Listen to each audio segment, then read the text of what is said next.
Siinä vikakohta. Laitetaan vähän no nythän se. No, katsotaan nyt, kun tuo saunanpallo on niin pimeät. Niin. Tässä on lattialämmitys. Kylppärilattialla. No, se on nyt tukossa. Tai se on ollut jo jonkun aikaa tukossa. Ei se ole mun aikana edes toiminut. Mä rupesin sitä nyt tutkimaan ja tää on nyt menopuoli. Ja tässä on vähän ihmeellisiä ratkaisuja. Tää ensinnäkin, että kun tää, en mä näe tonne miten tää on liitetty, mutta kun tuntuu oudolta, että tää on liitetty tuolla seinän sisällä siihen.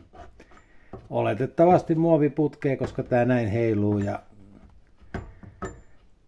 tälleen, niin se on minusta vähän jännä juttu. Ja toinen jännä juttu on se, että mun mielestä tuo termostaatti pitäisi olla tuo poistopuolella, eikä täällä menopuolella, kun tää on samassa järjestelmässä tämän keskuslämmityksen kanssa. Mutta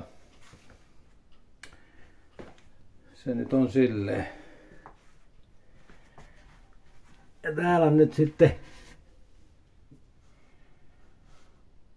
tää poistopuoli. Tässä on nyt tällä oma viritys täällä. Mä oon saanut kompuraalta tänne painetta.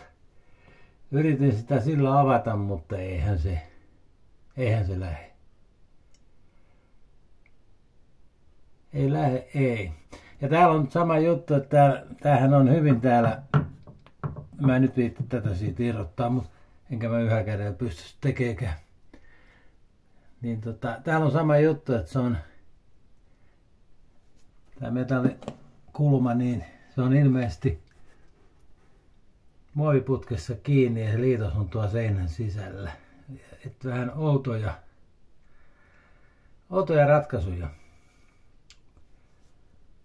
Tästähän se menee. Tämähän nyt on jämäkästi tästä tämä kulma, mikä menee tuohon verkostoon. Mutta yhtä kaikki niin on tukossa nyt tuo putki, mikä tuolla lattiassa menee. Ja ajattelin vaan, että onko kellään mitään vinkkiä, millä sen saisi auki. Mä siitä paineilmaa tosiaan lykkäsin eilen ja velpoika oli tuo toisessa päässä vähän kattelemassa sitten. Ja sieltä tuli pikkasen vettä, mutta hyvin huonosti ja sitten stoppasi lopuksi kokonaan. Sitä kokeiltiin puhaltaa molemmista päistä, mutta ei se siitä lähde silleen. Mä ajattelin, jos jollain on joku konsti, vai onko tää tekemätön paikka. Ja jos saanut sen ehkä toimii, mutta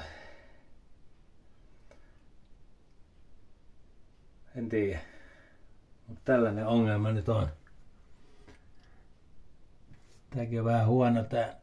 Mutta kyllä tää on parempi kuin ei mitään, että saa sinne vähän painetta ja tuo venttiili pitää sitä vähän, mutta se ei nyt ihan täysin tiivis.